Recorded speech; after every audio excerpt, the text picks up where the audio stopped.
মন্ত্রী হবে এরকম ইঙ্গিত দিচ্ছেন তৃণমূলের মুখপাত্র কুণাল ঘোষ। এই যে কুণাল ঘোষের ভবিষ্যৎবাণী, এই বিষয়টা কি বলবেন?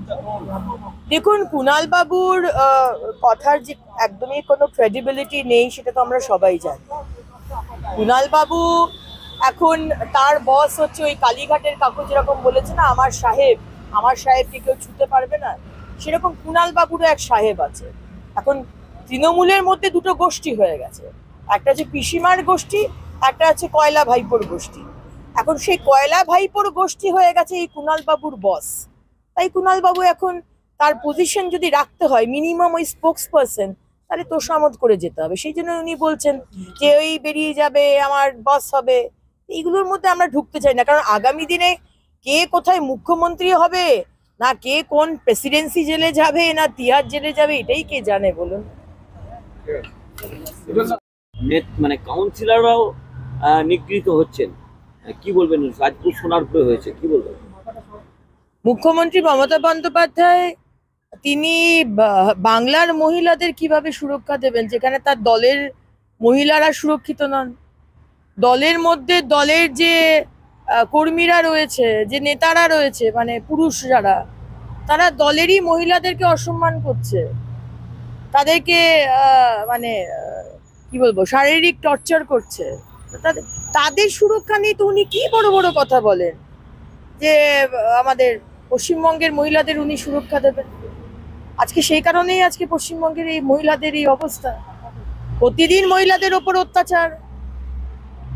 4 দিন আগে ধূপগুড়িতে একজন আদিবাসী মহিলাকে গণধর্ষণ করা হলো, আর সেই ব্লকেই তার আগের দিন উনি মমতা ব্যানার্জির জনসভা করে এসেছেন।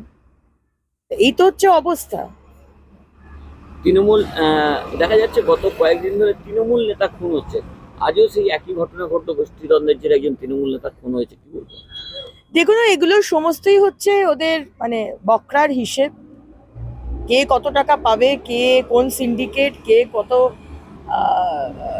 কি বলো, কয়লার হিসেব, বালির হিসেব, পাথরের হিসেব, পুকুর বোঝানোর হিসেব, ডোবা বোঝানোর হিসেব, এই হচ্ছে। এবং যত ইলেকশন ঘনিয়ে আসছে ততই মারদাঙ্গা বাড়বে, কারণ তারা এক্সিস্ট করছে, এই পার্টিটার ফাউন্ডেশন হচ্ছে এই সিন্ডিকেট, এই কাটমানি, এই তোলাবাজি। যত আমাদের লোকসভায় এগিয়ে আসছে তত এগুলো বাড়বে, কারণ তারাও জানছে যে যাবার সময় এসে গেছে, যাবার আগে লুটে পুটে যত পারো খেয়ে নাও।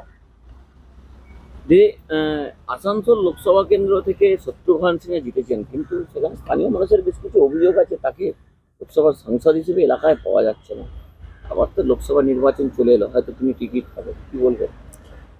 দেখুন, আমরা এটা আসানসোলের মানুষ তারা ডিসাইড করেছিলেন, কিন্তু আসানসোলের মানুষ কতটা ভোট দিয়েছিলেন ওনাকে সেটা নিয়ে আমাদের যথেষ্ট সন্দেহ আছে। কারণ কি, বাই ইলেকশন আপনি জানেন অনেকটাই সরকারের দিকে হয়, সেখানে পুলিশ প্রশাসন সব বিষয়টাই আর কি খুব একটা এক পেশে হয়ে চলে। এবং তারপরে সত্যি শত্রুঘ্ন সিনহাজি খুব ভালো অভিনেতা, কিন্তু আসানসোলের জন্য উনি পার্লামেন্টে কতগুলো প্রশ্ন করেছেন।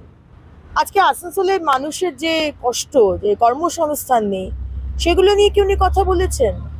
আজকে ওখানে যে কয়লা চুরি হচ্ছে, রাষ্ট্রীয় সম্পত্তিকে নষ্ট করা হচ্ছে, দামোদরকে শেষ করে দেওয়া হচ্ছে, অজয় নদীকে শেষ করে দেওয়া হচ্ছে, সিংহনেরি নদীকে শেষ করে দেওয়া হচ্ছে, রাস্তার বেহাল অবস্থা, জলের সমস্যা, কোটি কোটি টাকা জল জীবন মিশনের আসছে কিন্তু লোক জল পাচ্ছে না, কোনো ব্রিজ ওভারব্রিজ তৈরি হচ্ছে না, দামোদরের ওপর দিয়ে আজকে 45 ইয়ার্স হয়ে গেছে, 45 বছর মানুষ ওখানে একটা ব্রিজ চাইছে, বাঁকুড়া আসানসোল, আসানসোল বাঁকুড়ার মধ্যে। উনি কোনো ডেভেলপমেন্টের কাজের জন্য কটা প্রশ্ন উনি করেছেন? উনি শ্বেতপত্র বার করুন।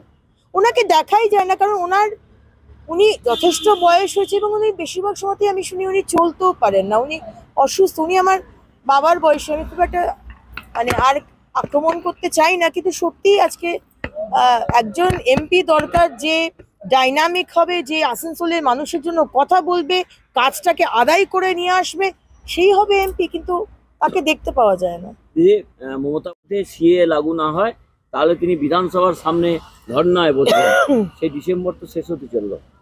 দেখুন, এটা তো আমি অসীম বাবুর হয়ে তো কথা বলতে পারবো না। আর অসীম বাবু কেনই বা ধর্নায় বসবেন, কারণ আমাদের তো মাননীয় গৃহমন্ত্রী বলেই দিয়ে গেছে, 29 তারিখে যে সভা হয়েছে উনি তো বলে দিয়ে গেছেন, খুব পরিষ্কার ভাষায় বলে দিয়ে গেছেন সিএ হবে। মুখ্যমন্ত্রী যতই রাজনীতি করুন, আবার মানুষকে তাতিয়ে দিয়ে এক সম্প্রদায়ের মানুষকে তাতিয়ে উস্কে রাষ্ট্রীয় সম্পত্তি ধ্বংস করুন, তাতে কিছু যায় আসবে না।